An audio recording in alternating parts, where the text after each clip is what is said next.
wanted to do a video for my boy my man Robert Hughes, man. Asked me a question a little while ago about and it was a rather quick question. I didn't have to do a video about it or anything like that. But this is YouTube. I feel like in certain instances you can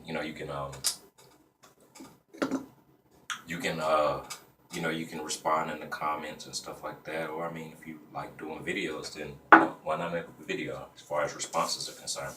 But anyway, the question was, do I line up my neck? Meaning, do I use like the clippers and the edgers and stuff like that, and do I line up my neck? The answer to that question, and I already answered the question for you, Rob, but I wanted to be able to expand upon things, if you will. Um, just because I mean, it all depends on the way your beard grows. If if you don't have any like growth on the neck, then maybe I don't know if you can see. My once upon a time I used to like trim mine along the jaw.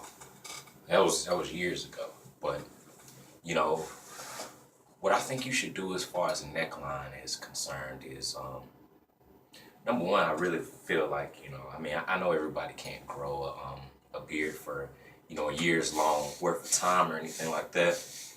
A lot of people got different situations that keep them from being able to do so.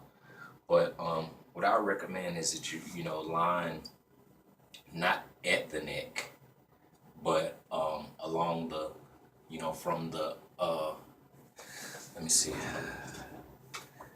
And I mean you'll see this in some other places.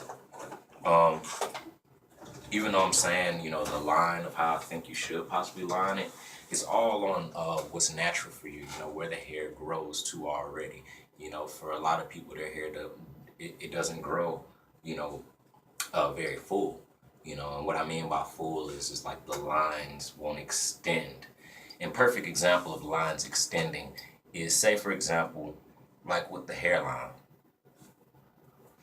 Say the hairline, like you line, say for example, you line the hairline right here, but it really grows out to right here, but you constantly line it to here to the point where you can never actually allow it to grow in. That's what I mean when I say the natural line. See, a lot of times I don't cut on things so that I can allow the natural line to grow in, and then I can kind of guide it around. But the thing about beards is the line a lot of times will actually extend with time, and it'll become fuller, if you will. You know, um, like for example, like right here could possibly grow out to here, but if you line it all the time, you never know. So what I would venture to go with as far as answering your question is that once upon a time, you asked me, do I line my neck? The answer to the question is no, I don't line my neck because number one, I'm growing a year. I'm growing a year's worth of beard with no cutting, no trimming, no split end, clipping, anything like that. Most people with a year, they say, oh, well, you grow the beard for a year and you have no substantial amount of cutting. Well, I'm not even doing any amount of cutting at all. My mustache, I'm letting it grow out as full as it possibly will, over the lip and all. So you'll be along with me on this transition to see how it transpires and stuff, how it begins to grow in full and stuff like that, guys. But as far as like the answer to the question for do I line up my neckline is clearly no. But as far as recommendations for whether guys should or shouldn't, my take on it is that you should not go anywhere near cutting on your neckline unless it literally like grows completely down your neck. Unless the line grows your hair grows all the way down your neck, I don't think you should really guide it, or anything like that, because with full beards, it's like from the ear down to about halfway on the neck at most, I think. Halfway down to the neck at most, and then it kind of comes around the front of the neck, right in front of the Adam's apple, all the way around to halfway on the neck, from ear to halfway, ear to halfway, right there, ear to halfway, ear to halfway, and then you got the swing around where it meets either right just it's normally just right in front of the Adam's apple. In a lot of cases, it might go a little bit below the Adam's apple. Um, and in which situations, that's kind of the guideline for a full beard. You know, not the jawline or the chin strap kind of thing. You know, those are jawlines and chin straps. Those aren't beards. You know what I mean? So, you know, when it comes to those kind of things, you know, if you're gonna grow a jawline or grow a chin strap, then you know, be your guest and do so. But you know, for predominantly all the people on this channel, their focuses are big beards, you know, large beards, and so you know, but you know, as to come to a grand cylindrical, circular, full motion, you know, roundabout way and fashion, you know, the answer is no. I don't line my neck at all. No, I don't do that. The only thing I line is my hair. I only line my hair, and this time around I actually didn't line it. I just kind of used the guards over there on the wall. I used the guards, and I just, you know, about a quarter inch. I just kind of take that down and stuff. I didn't even line my hairline this time, but I think you know, if you do tend to get things edged up and lined up, if you will, you know, anything that you do edge up, which I highly recommend against it, because you can't grow things to the full to their full potentials if you're always edging them up and lining them up. You know, it's kind of like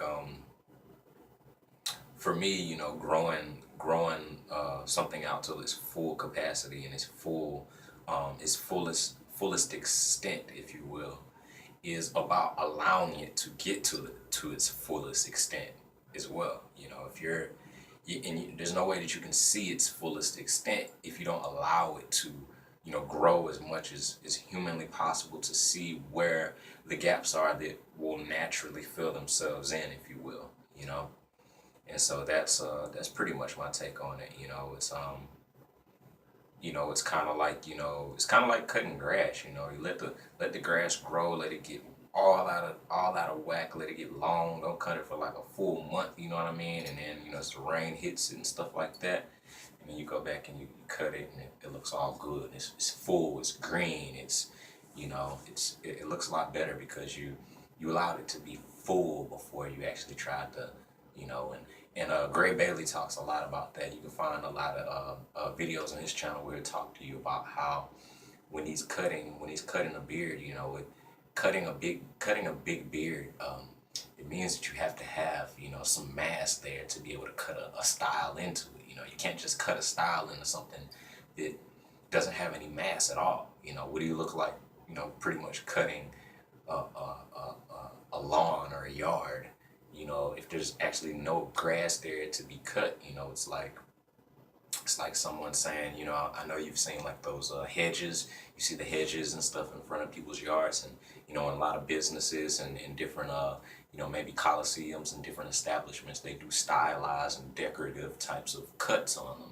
But you know, say for example, you know, a tree is not your traditional, you know, what is that evergreen tree that they use for Christmas trees, you know, and they cut them in the shape of the triangle. You know, sometimes it's a triangle, or sometimes they cut it, you know, down and then edge it in, and then down and edge it in and down, and it's a little bit wider. You know what I mean? With those types of things, you know, say for example, you know, the triangle was like that big. If the triangle is that big, but you only have that much mass, by the time you cut the triangle, it's gonna be like that small. Whereas if you come with this big amount of mass, then you can put the style and the shape into it, because you've got a lot of mass in there already. You know what I mean? And so, you know, I guess as far as that is, as far as the neckline is if your intentions are to grow a full beard, do not cut or clip your neckline. Do not edge it. Do not anything like that. Um, I would not have it edge lined by anybody within the first year. And then even once I did have an opportunity to have it edged or lined after that first year or second year or a year and a half marker, I wouldn't have it cut by anybody unless they actually have a full beard, because we're talking about months of patience, we're talking about months and months and months of patience, year plus type of time. And it's like, you don't want to just put that in anybody's hands, sometimes not even into your own hands, I'm not going to cut my beard, even in the first year. I'm pretty much to the point where, we'll see how things go in this year process, while you guys are rocking with me on the channel and everything like that for this amazing set of journeys that we're going on together here. But I think that the one routine that I like the most, that I stand by, is the brush training with the soft end of the brush. There's so many things that you can do with effective brush training. And you learn that with your hair, with waves and stuff. You can have 360 waves all over your hair, all over your hair and your head if you keep your hair moisturized. Wash it and brush it. Brush it in the way that the swirl goes. So as far as the beard is concerned, I know that I can get the same thing out of the beard by just brush training. I'm actually thinking to the point that I actually might not have to get any cut, any clipper styling or scissor cut styling or anything like that. But we'll see. We'll see how large this thing gets, as the year progresses and all those great things. So I'm glad I could be here. Glad I could be here for some service, answer a question or two or three, or maybe even some extra bonus information. I'm hoping that that's what this video could service for. And guys, goal tip, write a list of goals, write a list of all your wants, write it down, keep it on you, read it to yourself 3 times a day, morning, noon, and night, every single day, and watch what happens. Peace, guys.